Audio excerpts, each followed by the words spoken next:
What's up, everybody? How is everybody doing today, man? You already know how it go. It is your boy B back with another video. Thank you guys so much for watching. I appreciate you guys. I love you, and I hope that you are having a great day, great week, great month, and I hope you've honestly had a great year so far.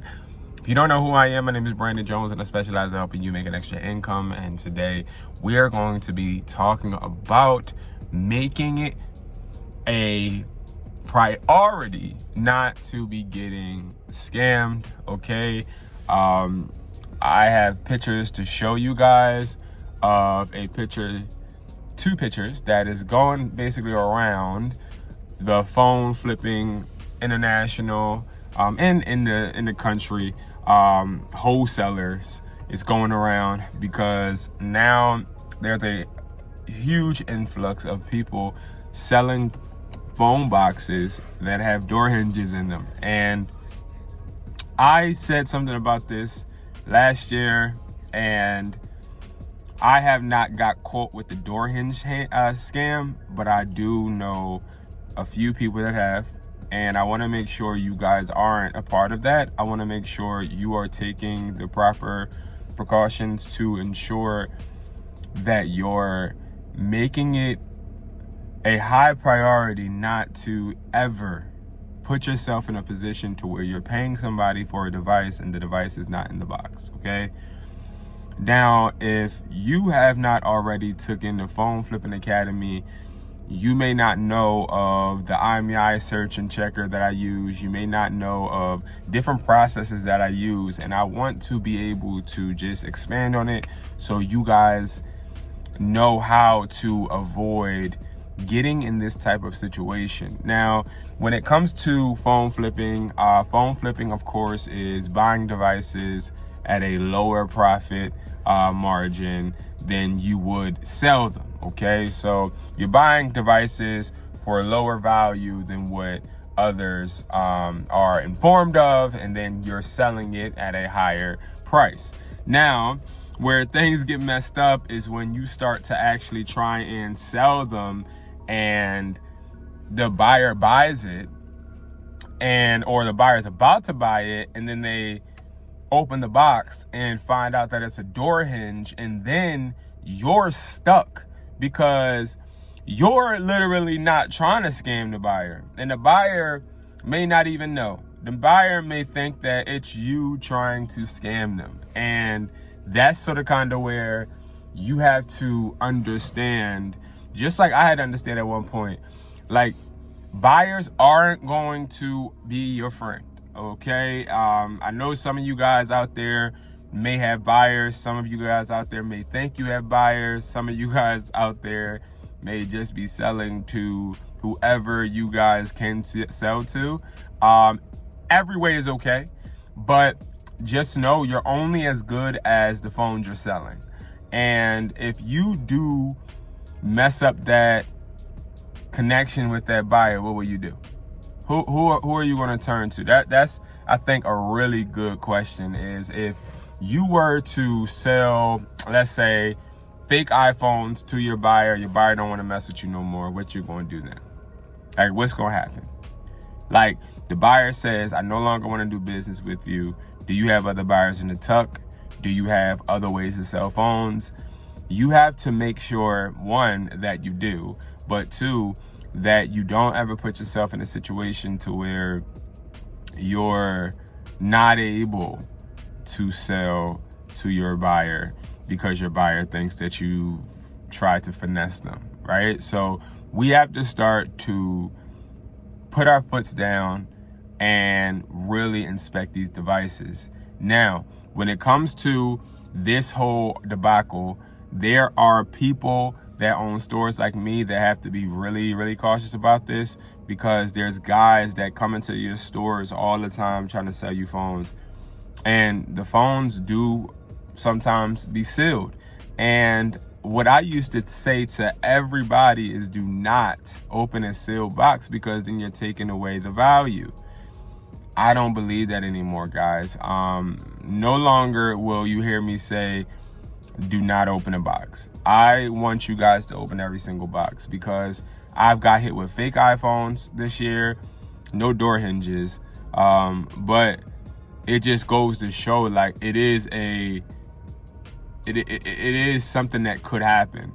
And in knowing that could happen, you do not want to ever allow somebody to be able to really hurt your pockets like that.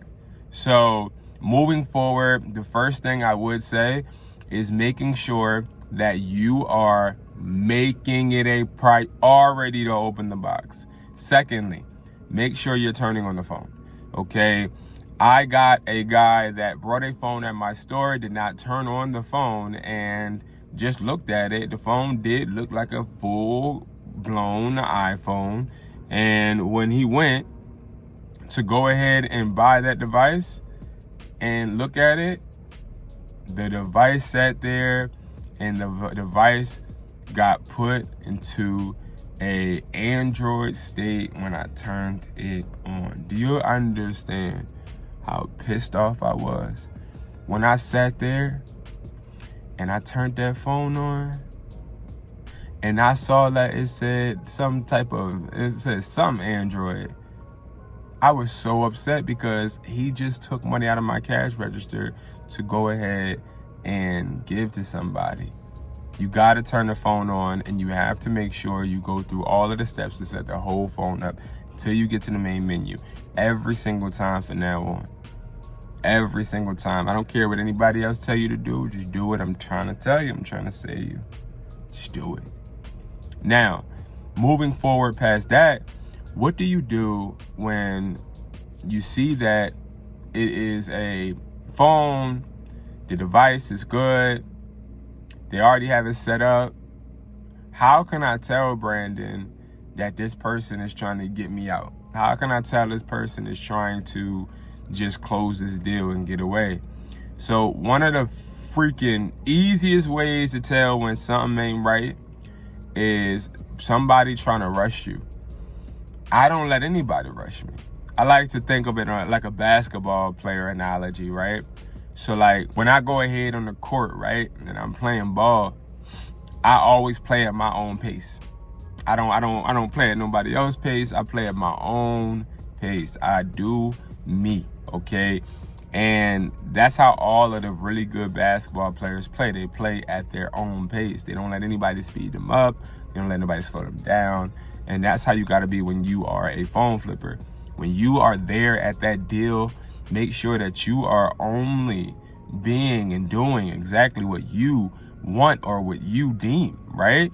So I find that when somebody is trying to rush a deal, that they're trying to hide something. So it could be as easy spotted as somebody saying, oh man, I gotta go get my kids. Man, if you need to go get your kids, then why do we meet right now, bro? Like, I'm not doing that, bro. Like, you don't got nobody to watch your kids. I mean, listen, you got a phone, bro. You better call your granny. You better call your mama. You better call your daddy. You better call your sister. You better call your girl, your wife, your other kid. You better call somebody, because I'm going to take my time and I'm going to look through this device and I'm going to make sure, because this is my livelihood that I'm putting on the line buying these phones from you, right? So then after that, another telltale sign, which isn't as subtle, okay? It is subtle, but it isn't as obvious, is when somebody doesn't want to meet you inside. They want to meet you outside near their car. They want to meet you outside in the parking lot. At first, I was cool with it until I started to realize, you know what? A lot of these people, they think that they're like James Bond, or there's somebody that is like committing crimes and getting away with it. So they like, oh, I don't want to go where no cameras are. You know, like little weird stuff. Like, I make sure people go where cameras are now, because it's like, bro, I don't have the time. Like, I'm not here to play with you. I'm not here to waste your time, waste my time. I need to make sure that this phone is, one, secure, two, I got to make sure it's right, of course, and not anything different than what I anticipate, but I also got to make sure I'm safe. So I always want to meet, and I want you guys to meet where a camera is or some type of people are. A parking lot, it's not it anymore, okay? A people are a little bit more crazy now. So I usually, what I do is before the meetup, I'll go into the place and then I'll let them know I'm in the place. Therefore, they can't be like, oh, I'm pulling up next to you, or, you know, they can't say anything like that. It's like, yeah, I'm literally pulling up and going into a spot and waiting for people. And I'm literally, me personally, when I go into stores, I go near ATMs, because if they have any money issues, they can hit the ATM right there. But also, the ATMs always got cameras on them. So that's a smart place for you to be able to, you know, go ahead and meet individuals. All right. So like, I saw this picture. It's been blasted to me several times. And I wanted to like bring you guys some tips and tricks and my thoughts on this. So you guys can have your own thoughts, but also hear my suggestions and hopefully not have this scam happen to you. Because it will happen to you if you are not, if you're like a bull in a china shop, it's going to happen to you. If you're not somebody that will be patient and take your time with these buys, then eventually somebody's going to get you in some way. And we don't want you to get got at all, right? I love for you guys to learn from my mistakes. I've lost about $6,000 this year so far on phones. But I've also made a good amount of money on phones too. So I'm very happy and content and okay with the mistakes that I've made, and I'm learning from them. And it's always a learning game, because the game always changes, because scammers always try to find another way. Because you gotta realize, scamming isn't just a frowned upon thing. Scamming is also a literal lifestyle for people. So that's how they feed their families. So you gotta really realize scamming is always gonna be there. It's always gonna evolve. It's always going to evolve, okay? If you guys haven't already, man, go to CW Plug. I got electronics for sale, wholesale. I got AirPods on there as well. These AirPod replicas, I'm telling you right now, they come sealed like this in your packaging. When you take it out, it's a sealed AirPod box. This is our sample box though. But as you guys see, it don't just come out. You gotta actually pull these out, because these are one of the best replicas on the market. I get these directly from a factory. I don't get them from a website. And I'm proud of that, because it takes a lot to be able to get them directly from a factory. And also, guys, this is how they come, of course. And these are one of ones. These connect directly to the phone. These have Hey Siri. These have working serial numbers. These can be found with Find My iPhone. These have noise cancellation. These are one of the best replicas. You can get these for $38 each, wholesale. Okay, everything on that website, CW Plug, is a wholesale price. Okay, I ain't overcharging nothing on that website. You can go and check about it and check for yourself. You can get cords for $2 and under. There's so many different things you guys can do. Also, go check out the Phone Flipping Academy. And we're going to continue to grow. I appreciate you guys so much for watching, and I'll see you guys in the next video. Peace.